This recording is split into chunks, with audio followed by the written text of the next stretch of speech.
My name is Fu, and I'm not sure if you can see in the back, but I'm a brown man who wears jewelry and who drives a flashy Mercedes-Benz vehicle that blasts shitty electronic music wherever I go.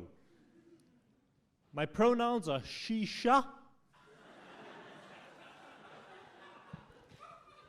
I hope you know that that's a joke. I don't think Mercedes-Benz driver is the vibe I give off. I think the vibe I give off is more like chai latte that's come to life. Or Rishi Sunak after a fortnight on ketamine. Or like a guy on public transport who's secretly watching what you're doing on your phone, but who will try and helpfully intervene. Don't swipe right on him. He says he's a Spanish matador. Big red flag.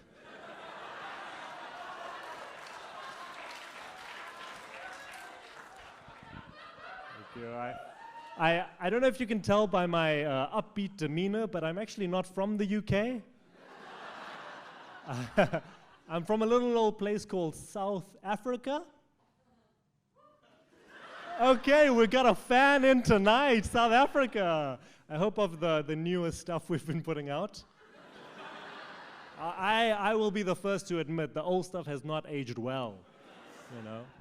No, but I mean, I'm not surprised there's a fan in, because anyone who's been following recent events knows that South Africa is one of the top 3 producers of macadamia nuts in the world. Yeah! Oh yeah! We went from a white minority controlling the vote to being a fundamental ingredient in overnight oats.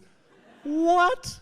Did someone make a withdrawal at the sperm bank? Because that's quite the comeback. Yeah. I have to clean this up. These are cashews. I love being from South Africa in the UK. I love being from a faraway place because it gives me a lot of power to shape what you know about my country. I met a wonderful woman on the bus the other day who thinks the way we say hello in South Africa is Tamina mina, hey hey, waka waka, hey hey, which isn't hello. Actually, what that Zulu phrase actually translates to is nobody's hips lie, Shakira. It's not a good brag. Yeah. I love South Africa. I do. I love it. But it has its problems. There's a lot of crime where I'm from, a lot of crime. Where I grew up, we had a neighborhood watch. We all had to share because our individual watches got stolen.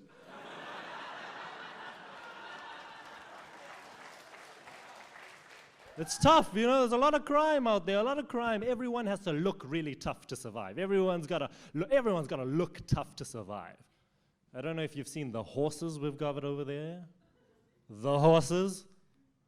Covered in tattoos, head to hoof gang tattoos. We don't even call them horses. We call them by their gang name, zebras. Strikes fear in my heart just saying it. They sound like a French boy band here to cause trouble. Zebras. Oh.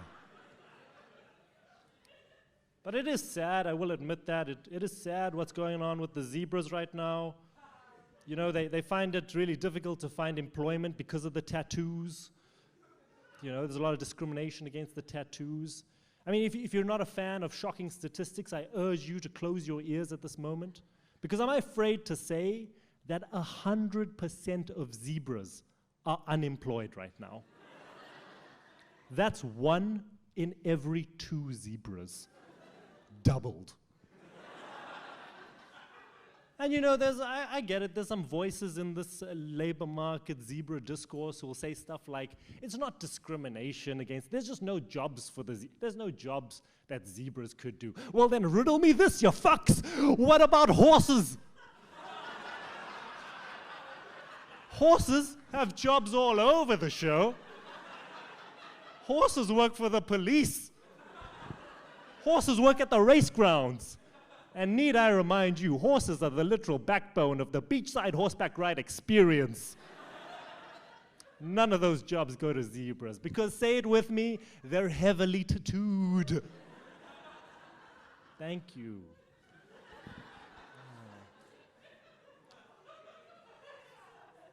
Zebras can't even work in retail because the scanners would get confused. Beep. Yeah. I think that's enough about zebras. Just gotta check my time. I'm curious to know how many people here were raised religious. Just give me a shout or jangle those chastity belts. Okay, so a fair number of you know how complicated it is, and others have always just masturbated guilt-free. Good, I'm glad for you. I was raised Muslim, which means that I'm not the preferred candidate by the supporters of the far right of this year's Chortle Student Comedy Awards. I've come to terms with that. I have. It also means that, it means I'm not a big star among the far right, but,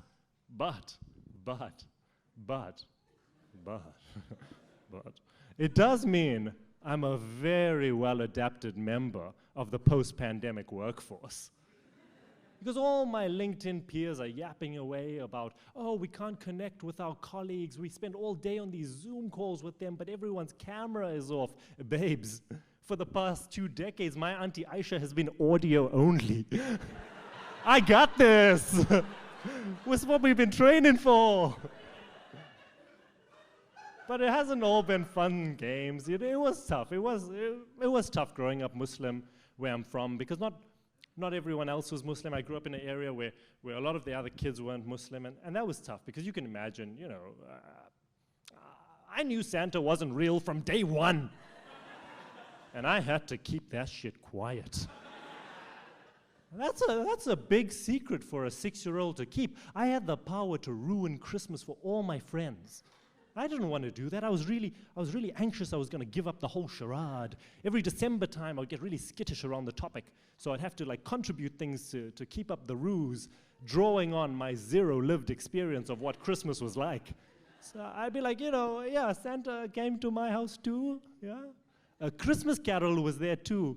Such a nice auntie. Oh, what would Santa be without her? Am I right? And when I tell my friends now that we're older, they were like, oh, well, if it was so stressful, why didn't your parents just tell you that, Santa was real? We didn't celebrate Christmas at my house. It's not like my parents were gonna double down on the lies, be like, no, Santa is real. He's just not coming to our house. He's super Islamophobic. It's how he makes it around the world in one night. He just skips the Middle East. No, I knew Santa's not real. Keep that shit quiet. And it wasn't just me. All the brown kids knew. All of us knew Santa's not real. Keep that shit quiet. So if you're sitting there tonight and you believed in Santa as a kid, just know that belief was kept alive by the labor of that one brown kid in your friendship group. They knew, so go home, phone your Fatimas, text your local Abdul, and tell them thank you for not ruining my childhood. Thank you so much, I've been Fu.